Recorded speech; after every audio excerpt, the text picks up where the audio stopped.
नमस्कार जी, आप सभी को आपका हमारे चैनल में स्वागत है। आज हम सुनेंगे बैल के कर्ज चुकाने की कहानी। बहुत पुराने समय की बात है। एक बार एक साहूकार केदारनाथ की यात्रा करके अपने घर लौट रहा था।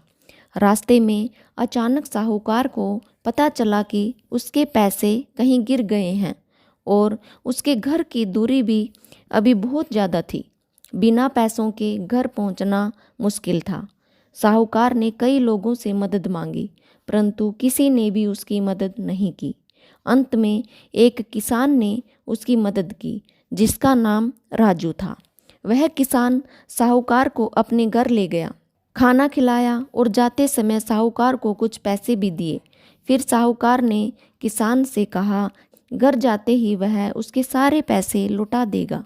अब वह अपने घर की तरफ चल पड़ा। इस बात को काफ़ी समय बीत गया। अब वह किसान भी उन पैसों को भूल चुका था। साहूकार ने भी अभी तक पैसे नहीं लौटाए थे। एक दिन राजू अपने घर पर एक जोड़ी बैल खरीद लाया। बैलों को लाते ही राजू के घर में खुशहाली छा गई। वह बैलों की सहायता से खेत जोतता और उसके खेतों में बहुत अच्छी फसल होने लगी। लेकिन यह खुशहाली बहुत समय तक नहीं चली। एक दिन खेत को जोतते समय राजू का एक बैल गिर गया और उसकी मौत हो गई। अब उस बैल की जगह वह दूसरा बैल खरीदने के बारे में सोचने लगा। उसने एक नया बैल खरीदा, लेकिन इस जोड़ी में पहले वाली बात नहीं थी। नया बैल पुराने बैल की तुलना में ज़्यादा हष्ट-पुष्ट था। पुराना बैल बूढ़ा हो चुका था। वह कमज़ोर होने के कारण खेत भी नहीं जोत पा रहा था। धीरे धीरे वो बीमार पड़ गया। इसी समय एक व्यक्ति राजू के घर आया और बोला, भाई, क्या तुम्हारा नाम राजू है? राजू बोला, हाँ भाई, मेरा ही नाम राजू है।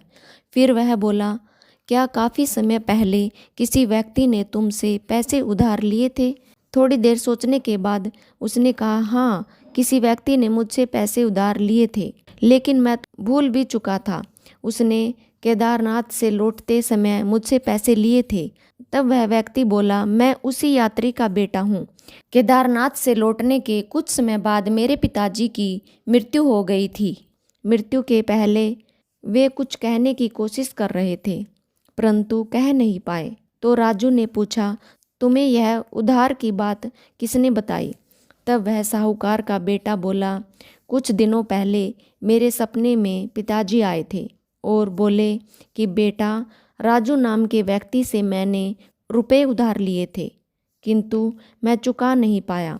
सपने में ही पिताजी ने मुझे आपके घर का पता बताया और यह भी कहा कि उधार को चुकाने के लिए उन्होंने बैल के रूप में जन्म लिया है और बैल के रूप में वो आपकी सेवा कर रहे हैं। उन्होंने आपका आधा उधार तो चुका दिया है और बाकी का उधार भी चुकाना चाहते हैं, लेकिन उनके शरीर में अभी जान नहीं रह गई है। वो बीमार हैं, इसलिए उन्होंने मुझसे कहा है कि बाकी बचे हुए रुपए मैं आपको लौटा दूं, ताकि उन्हें बैल के शरीर से मुक्ति मिल सके। ऐसा कहकर उस व्यक्ति ने राजू को बाकी के रुपए लौटा दिए। जैसे ही राजू ने वो रुपए लिए, उसके बीमार बैल ने प्राण त्याग दिए। ये थी आज की कहानी। कहानी आपको कैसी लगी कमेंट में ज़रूर बताना। नमस्कार।